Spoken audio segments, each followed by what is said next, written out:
ಎಲ್ರಿಗೂ ನಮಸ್ಕಾರ. ನನ್ನ ಚಾನಲ್ ನವ್ಯ, ಇದಕ್ಕೆಲ್ರಿಗೂ ಸ್ವಾಗತ ಸುಸ್ವಾಗತ.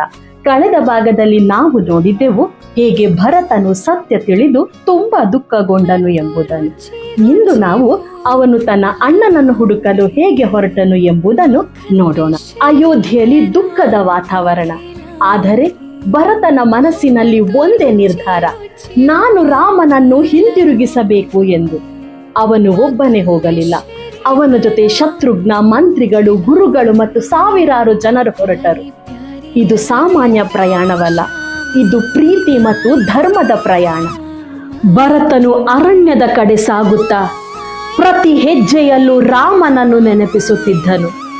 ಅವನ ಕಣ್ಣುಗಳು ಕಣ್ಣೀರಿನಿಂದ ತುಂಬಿದವು, ಮನಸ್ಸಿನಲ್ಲಿ ಆಶೆ. ಮಧ್ಯದಲ್ಲಿ ಅವರು ಗಂಗಾ ನದಿಯ ತೀರಕ್ಕೆ ತಲುಪಿದರು. ಅಲ್ಲಿ ಭರತನು ಗುಹನನ್ನು ಭೇಟಿಯಾದನು. ಗುಹನು ಮೊದಲಿಗೆ ಸಂಶಯ ಪಟ್ಟನು.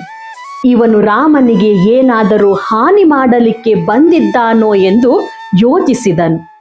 ಆದರೆ ಭರತನ ಮಾತುಗಳನ್ನು ಕೇಳಿದ ನಂತರ ಅವನ ಮನಸ್ಸು ಬದಲಾಯಿತು.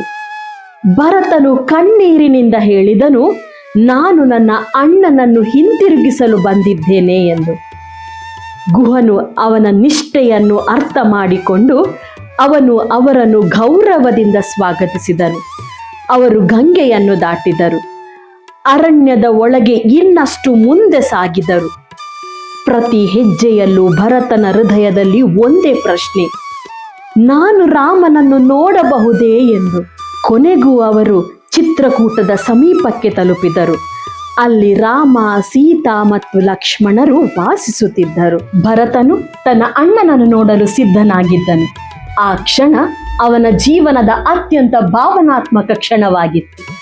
ಈ ಭಾಗದಿಂದ ನಾವೇನು ತಿಳಿಯಬಹುದು ಎಂದರೆ, ಸಂಬಂಧಗಳನ್ನು ಕಾಪಾಡಲು ಸ್ವತಃ ನಾವೇ ಮುಂದಾಗಬೇಕು. ಪ್ರೀತಿ ಇದ್ದರೆ ದೂರವೂ ಅಡ್ಡಿಯಾಗುವುದಿಲ್ಲ.